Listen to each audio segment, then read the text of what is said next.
for seekers of God. That is Shivananda Vani. As you can see, we are continuing with this book and we are hoping from the bottom of our hearts that you are enjoying it. आप सभी को ये बहुत अच्छा लग रहा है और अगर अच्छा लग रहा होगा तो कमेंट करके ज़रूर बताइए हमको कि आपको ये किताब कैसी लग रही है। शिवानंद जी महाराज या महापुरुष महाराज सेकंड प्रेसिडेंट थे रामकृष्ण ऑर्डर के। बेलूर मठ से ज़्यादातर इनकी बातचीत सबके साथ जो उन्होंने की है वो रिकॉर्डेड है इस बुक में। So that is what we are doing now. Today we are going to do this part where he talks about Narayan Seva and lot many things. So let's start reading. What are the topics that we are going to do today? Narayan should be served first. Madhukari, the one abiding reality is God. And finally, how a householder should live. The place is Belur Monastery. Time Monday, April 8th, 1929. It was about 11:30 in the morning. Swami Shivananda had finished his bath and was returning from the bathroom. Kedar Baba, Swami Achalananda, he is also a senior monk of the order, was waiting to salute him and did so when he had returned to his room. Mahapurushji smiled and said, "Glory be to Kedar Baba. Glory be to Swami Achalananda." The next moment he became serious and said, "Glory be to the Lord. Glory be to our Master, the refuge of all the lowly." With these words on his lips, he sat down to eat. Later he said, "O Lord, give us pure devotion, not sham devotion. What shall we do with that? Infinitely gracious is He. Whatever a person desires, He grants him." Addressing Kedar Baba, the Swami said, "Let me offer the food to Narayan, or God. Here is prasad for you. You are Narayan. You should be waited upon first." As he said it, he took some of the nicest preparations from his plate and gave them to Kedar Baba. He repeated, "This is food offered to the Master. One should partake of it, sharing it with Narayan first." Swamiji used to cook sometimes. Swamiji, Swami Vivekananda. He had a small water pot, such as men use in northern India, and in it he would cook lentils and rice. He would offer all food to the Master first, and after distributing it among us, he himself would eat. He would say, "Narayan should be fed before one eats." After Kedar Baba had partaken of the prasad and left, Mahapurushji sat down to eat. An attendant was seated nearby. The conversation turned upon a monk who was practicing Madhukari. Madhukari is begging food from many houses. He was practicing Madhukari in the adjoining village. Swami Shivananda said, "Once we also practiced Madhukari. That was long ago. At that time, Swamiji made a rule that all should get up at 4 o'clock in the morning. Till date, that rule is there. When the bell rang, and after finishing ablution, go to the chapel for meditation." Swamiji himself would also go there for meditation. If anyone missed it, he would not be allowed to have his meal at the monastery, but would have to beg his food by Madhukari. Now that was the punishment. Though all of us got up early and meditated, once in a while it so happened that we slept on and did not hear the bell.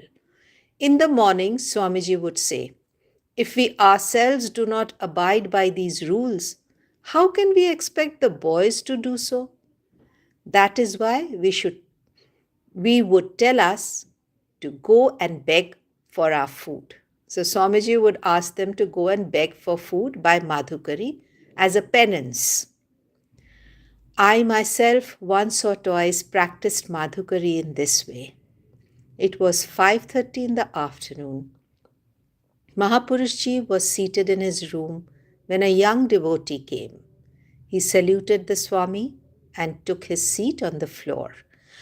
After asking him his name, Mahapurushji inquired, "Did you have initiation from here?"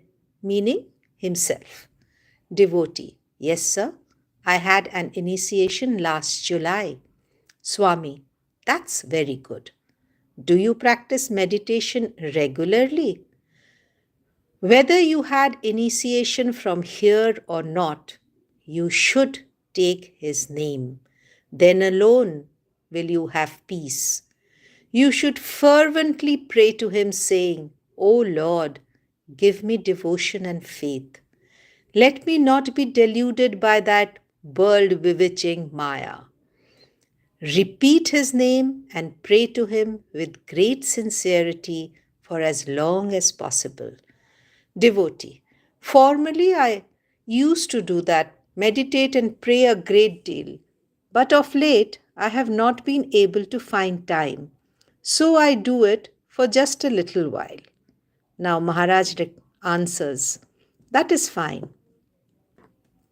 But however little time you devote to meditation, do it with great earnestness and love. Even if you practice only 5 to 10 minutes, do it with your whole heart and soul.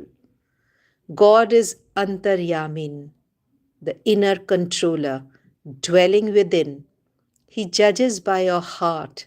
He sees how much devotion you have, not the amount of time you spend on meditation. Towards the end of the day, whenever you get the opportunity, call upon him with great ardor, praying, "O Lord, let me not forget thee in the whirlpool of this world." The world is short lived. Don't forget him in this world of Maya. You may attend to 101 duties or earn crores of rupees, but know in your heart of hearts that all these are impermanent. Most important point, everything is impermanent and someday will have to be left behind.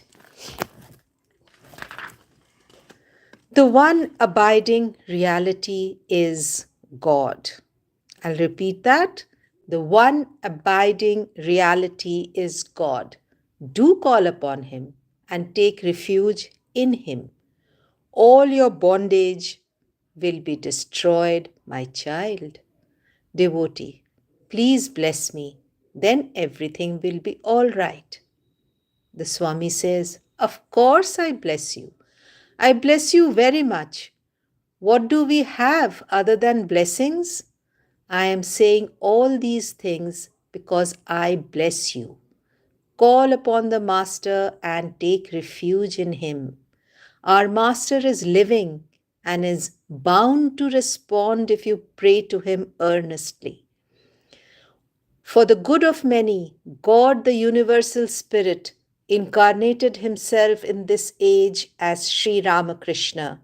You have nothing to worry about, as you have come under the shelter of Sri Ramakrishna, the incarnation of the age." Devotee, out of shame and fear, I have not told you one thing. I married some time ago. I had to in order to please my parents, who were insistent and cried, though I myself did not want to do so at all. Swami, what of that? Birth, marriage, and death. Over these three events, man has no control. Marriage is a matter of divine dispensation. There is no reason why you should be attached even if married. Very well, you attend to your duties, and perform your spiritual practices to the best of your ability. And let your wife also do the same. She too has a purpose in life.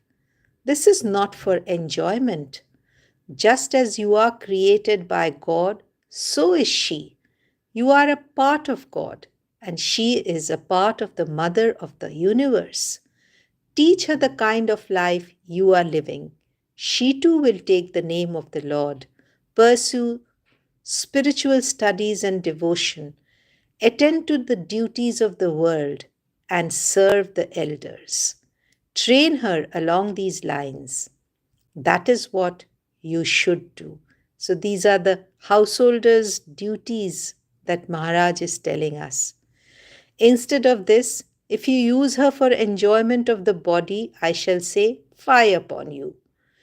Do not be attached, my child. Lust and gold destroy the manhood of man.